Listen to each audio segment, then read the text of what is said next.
Dear students, welcome to EPG Pathashala. I am Dr. T. Seshasai, retired Associate Professor of Philosophy, National College, Tiruchirappalli. Today, we are going to deal with a paper, Indian Religion and Philosophy, especially on Saivism. Shankara established 6 systems. They are technically called Shanmatha. Saivam, Shaktam, Sauram, Kumaram, Ganapatyam and Vaishnav. So all these 6 put together, they are called Shanmatas. Today we are going to see the various types or various schools under Shaivism. Now let us go to the objectives of our learning. We will start with Hinduism as a philosophy and religion. To know Shaivism, to know the different sects of Shaivism, to understand the Pashupata philosophy and in its various aspects, Shaiva Siddhanta and its philosophy, Kashmir Shaivism, the philosophy of Shivadvaita and Vera Shaivism. Hinduism as a philosophy and religion. Hinduism is called as Sanatana Dharma because the dharma which is actually practiced by our ancestors or given to us traditionally. It is actually handed over to the posterity by our ancestors. Philosophers often do not want to refer it as a mere religion as it permits free thinking and includes an indefinite number of customs. Generally, Hinduism is associated with a multiplicity of gods and it does not advocate the worship of a particular deity. Here, I wanted to mention that Hinduism is the only religion in the world which gives freedom to the individual. One can have his own deity. It is called in Sanskrit Ishta Devata. Suppose I want to worship Lord Krishna, I can worship. Suppose I want to worship Sri Rama, I can worship. You can choose any god of your choice and you can even worship inanimate objects also. That is the beauty of the Hinduism and it is the only religion which gives full freedom to the individual. It can never thrust its ideas on any individual. The most fundamental Hindu deities is the trinity of Brahma, Vishnu and Shiva. The common belief of the Hindu people is that 3 gods rule the world. Brahma the creator, Vishnu the preserver and Shiva the destroyer. The Trimurtis are Trinity. The Trinity is a concept of Hinduism in which the cosmic functions of creation, maintenance and destruction are personified by the forms of Brahma, Vishnu and Shiva. Shaivism. Shaivism worships Shiva as the supreme being and the worships of Shiva is probably the oldest of Hindu tradition. The temples dedicated to him are characterized by linga, which is symbolic of the attributes of Shiva.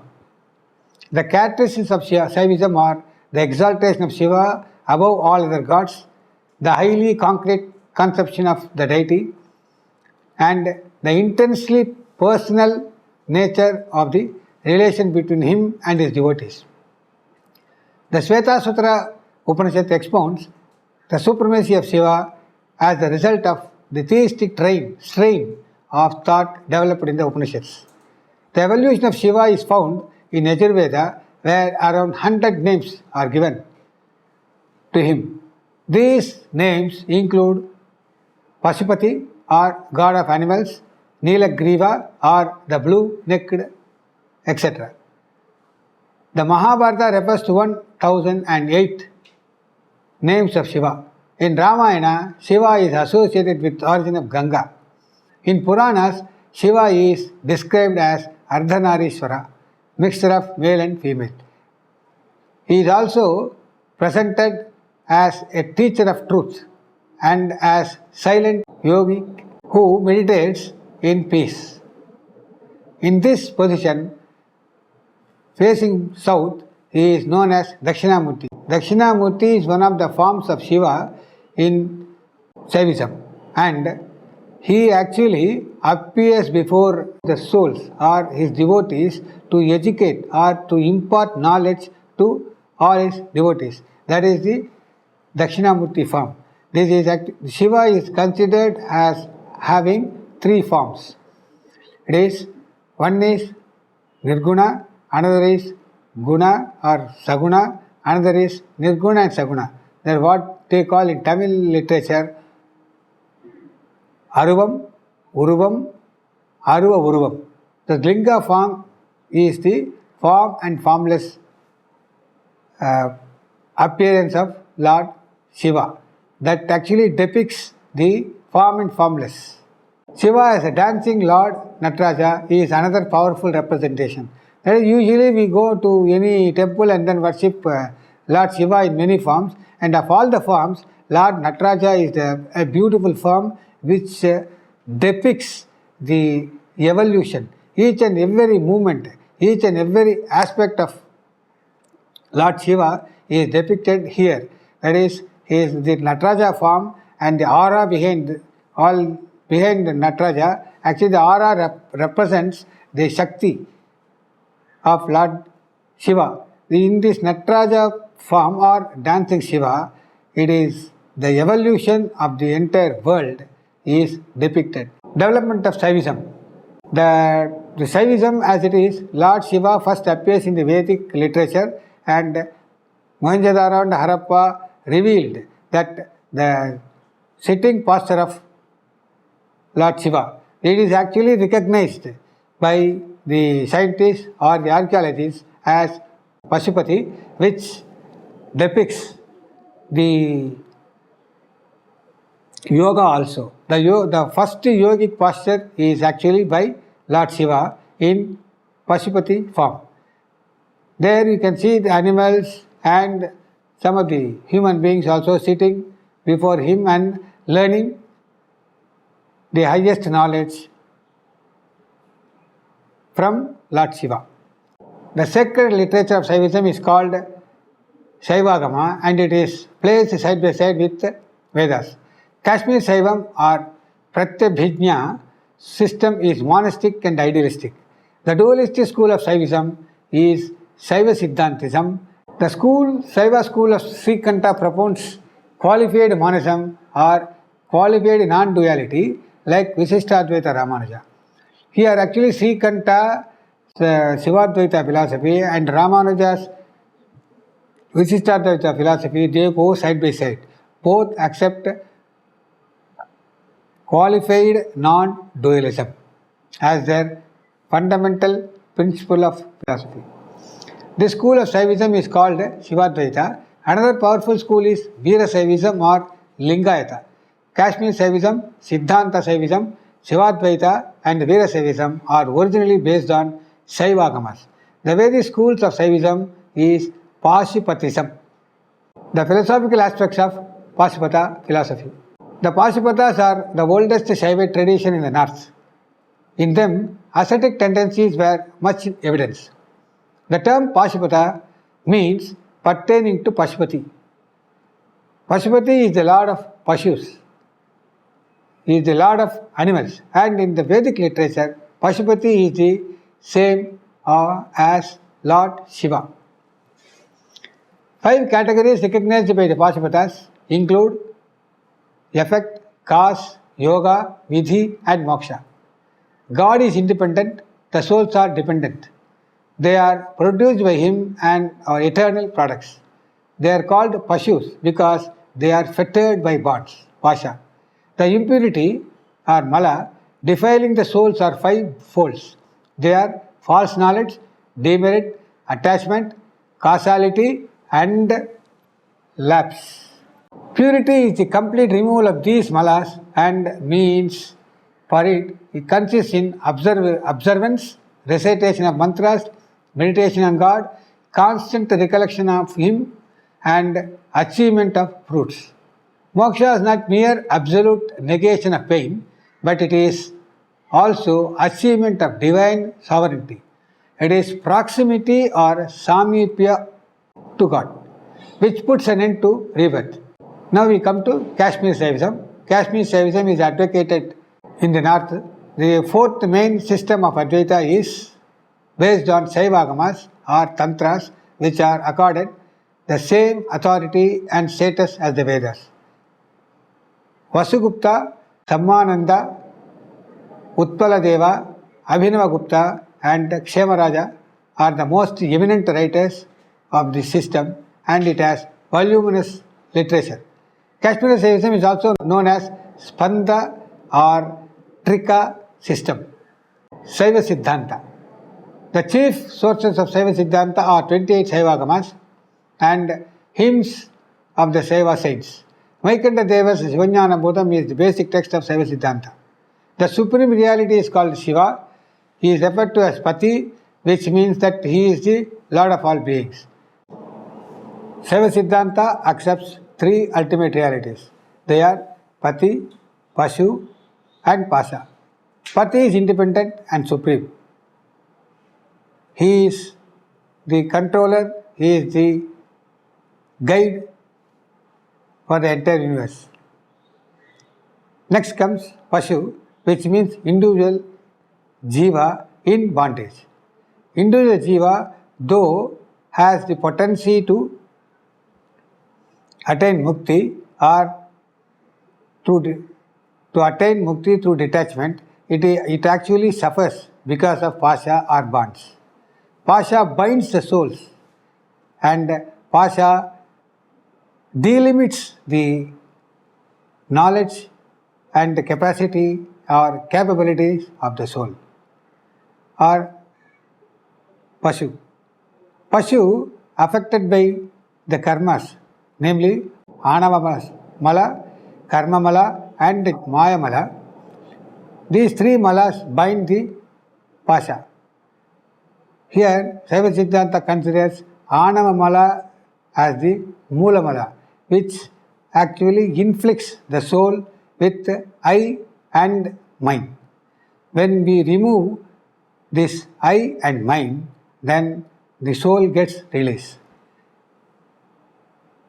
When the soul can get released, the soul, with the grace of the Lord Shiva, it can attain mukti. The soul, step by step or with its efforts, should come out of samsara or the vicious circle of birth and death. It should be relieved from pasha. It should be relieved from moha and ignorance. This can be done when the soul is elevated to the higher level. This higher level can be achieved by three steps: Irivinai Voppu, Mala Paripakam and Shakti Nipata. Irivinai Voppu means equipoise between the good and bad, pleasure and pain. When the soul achieves this or transcends this or masters this, Mala Paripaka comes. Mala means, as I told you earlier, Anava Mala, Karma Mala and Maya Mala. These three malas, when they will be removed automatically when the soul or Pashu reaches that stage, that is transcending Irivinai Voppu. The last is when the soul is ready to receive the grace of Lord Shiva, that is Shakti Nipata. This Anugraha or the grace, the Arul, that is called in Tamil Arul, that descends on the soul and the soul becomes released or the soul attains mukti. This attainment of mukti can be achieved at four levels: Charya, Kriya, Yoga and Jnana. Charya is called serving the Lord Shiva by cleansing the temples, gathering the flowers. This is called Dasa Marga, and this Dasa Marga leads to Salokya, that is living or residing in the Shiva's Loka. The next is Kriya. This Kriya is a higher type of service to God. This is done with utmost faith. Here, this is compared to Satputra Marga, that is, a son doing service to God. A son is doing service to his father. Similarly, a devotee, considering the Lord Shiva as his own father, he does the service. Here, it leads to Samipya. So, from Charya leads to Salokya, Kriya leads to Samipya. Next comes Yoga. Through Yoga, the mind is prone, our mind is actually tuned to attain the lotus feet of Lord Shiva through meditation, through internal organ. So this is contemplation on Lord Shiva. It is actually a Sakya Marga, they say. Sakya Marga means considering the God Shiva as his own friend. So this leads to Sarupya. The Sarupya means one can attain the Rupa of Lord Shiva. One can attain the form of Shiva, but he cannot perform the functions of Shiva. That is Tirodhana, Srishti, Sthiti, Laya and Anugraha. This cannot be done by any individual, though he attains the Rupa of Lord Shiva. The last is Jnana Marga, where he realizes, and it is called Sanmarga. In this Sanmarga, he attains Shiva Sayujya. This is actually the essence of Shaiva Siddhanta philosophy. The soul gets at last mukti only with the grace of the Lord Shiva. Now we will see the next Shivadvaita. Sri Kanta, the exponent of Shivadvaita, adopted Brahma Sutra and not Agamas as the authoritative text to establish his theory. He interpreted the Prasthanatraya in terms of Shaivism rather than Vedanta. And here we see that Brahman has been replaced with Shiva. He was probably a contemporary of Ramanuja, and his philosophy resembles to a great extent the qualified monism of Ramanuja. Srikanta's Brahma Mimamsa Bhashya resembles Ramanuja's Sri Bhashya in many ways. In Brahma Mimamsa Bhashya, Srikanta tries to reconcile Shruti and Agamas. Brahman is called Shiva because it is full of auspicious qualities and free from taints. He is the lord of all jivas, Pashus, and hence he is called Pashupati. The Supreme Lord is qualified by Shakti. It cannot exist apart from Brahman. As heat is inseparable from fire, so Shakti is inseparable from Shiva or Brahman. Shakti is different from and identical with Shiva, the energizer. The causation is transformation or parinama. It is a transformation of Chit Shakti, which is non-different from Brahman. Srikanta does not believe in the creation or origination of Pashus or individual souls from Shiva or Brahman. The Jiva has co-status but not identity with Brahman. Srikanta holds that the embodiment of Shiva, despite the co-status with Brahman, is due to some beginningless transgression on the part of Jiva. He points out that Jiva is soiled by beginningless Ajnana or Anava, Karma and Mayamalas. So the entire Shaivism depends on these Trimalas, Anava, Karma, Mayamala. And this Mayamala is Anavamala is the root cause which kindles Karmamala and Mayamala. He recognizes four malas, Anava, Karma, Maya and Rodha. Srikanta takes that Jiva is atomic in size but is encased in a Linga Sarira constituted of the seeds of his future body. He transmigrates to another species with his Linga Sarira. Like a lamp illuminating a room of any size, that this atomic Jiva enlivens all the body irrespective of its size. Lord conceals the true nature of the Jiva and entangles it in bondage. He removes the wheel and grants its release. Bondage and release depend upon his will. Srikanta strongly recommends the path of bhakti. When Shiva becomes pleased, all the malas or bondage is restored by his grace.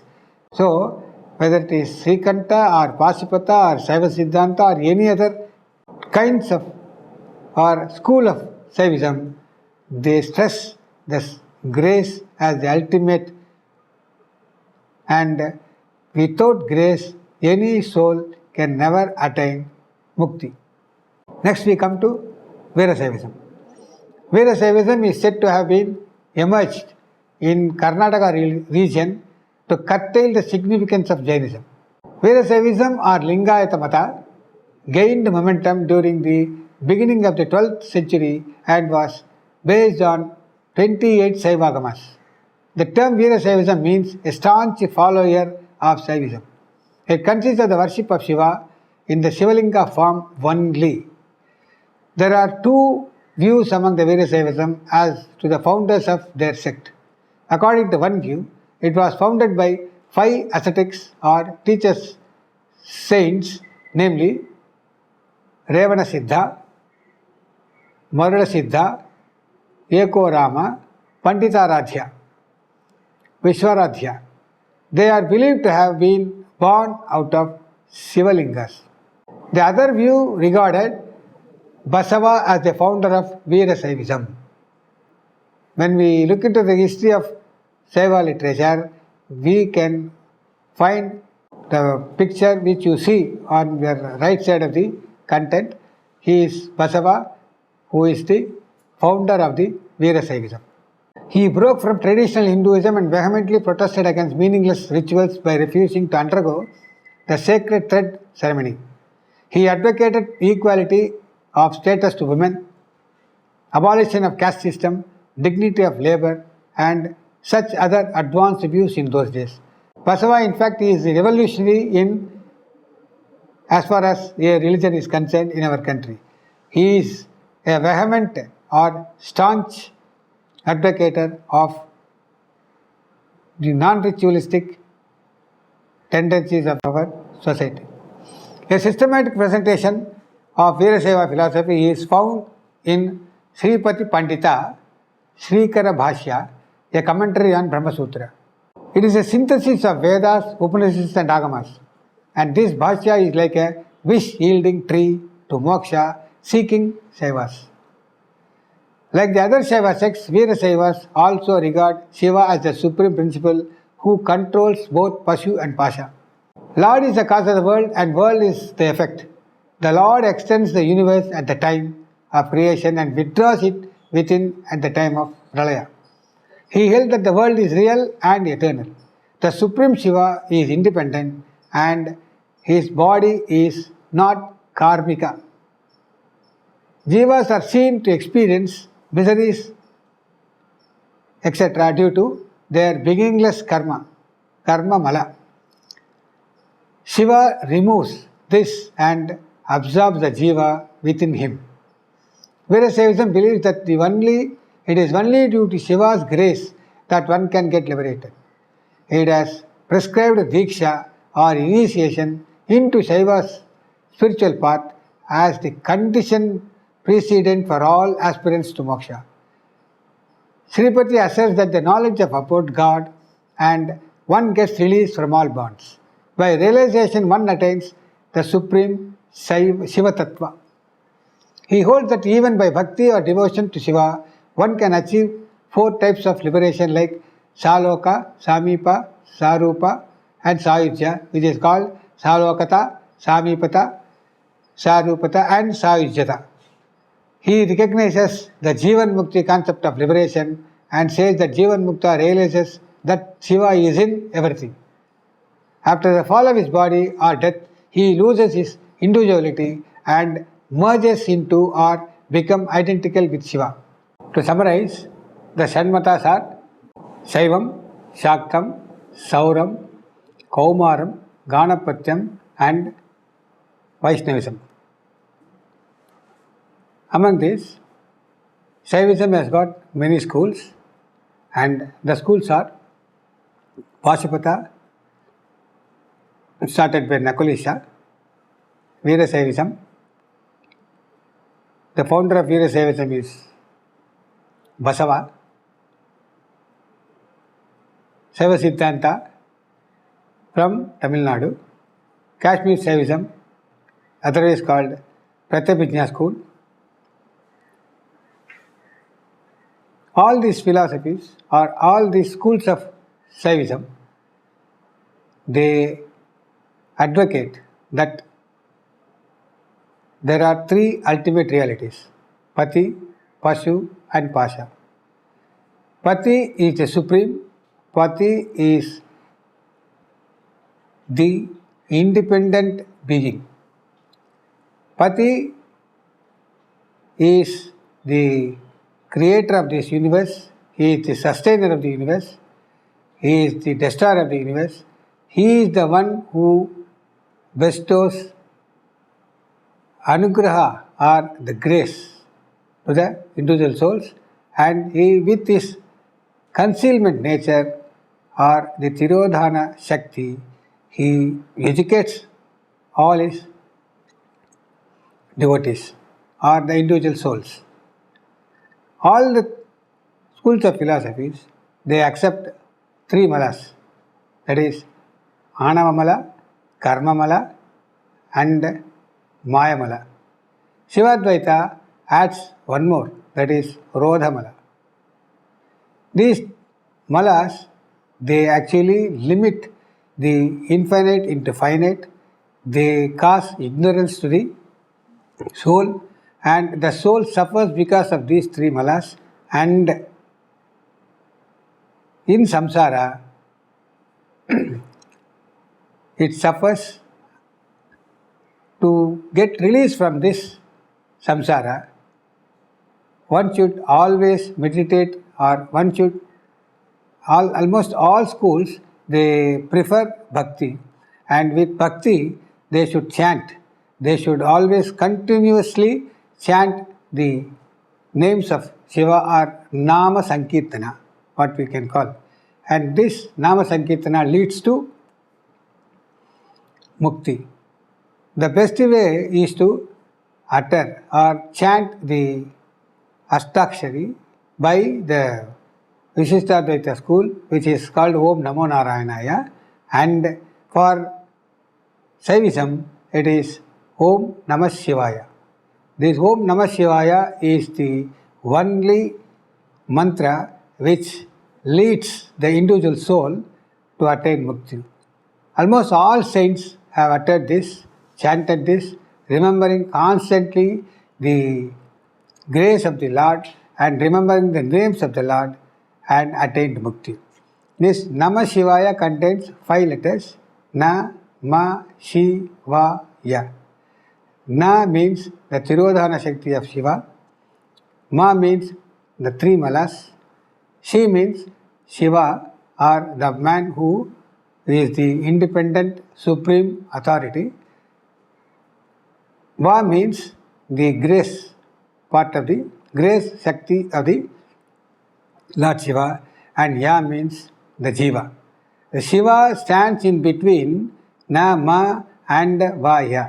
So Shiva descends, Shiva's grace descends on the individual soul to remove the 3 malas, and the individual soul gets mukti. This is the importance of this Panchakshari mantra. And they also, almost all teachers of Saivism, they stress the importance of Guru. Without Guru, nobody can reach, or nobody can think of the attainment of moksha.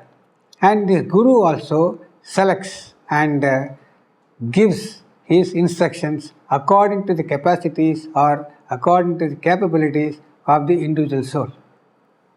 Then he initiates. In Veerasaivism, the initiation of the Guru is stressed.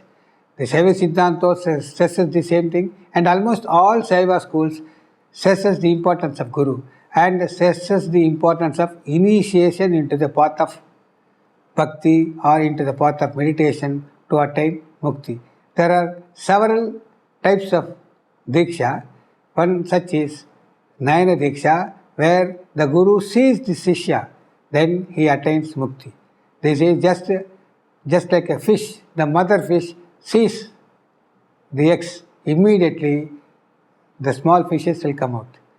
Next is Parisha or Sparsha Diksha. This Sparsha Diksha, by touch of the Guru, the disciple attains moksha. That is, the third one is Vachaka Diksha. The fourth is Yoga Diksha. The fifth is Diksha by Shastras. All these five Dikshas or these Dikshas will lead the disciple to attain Mukti. This will lead to Mukti by the grace of the Lord Shiva. All these individual souls attain Mukti. At last, this individual soul gets Shiva Sayujya. For further reference, please refer to e-text. Thank you.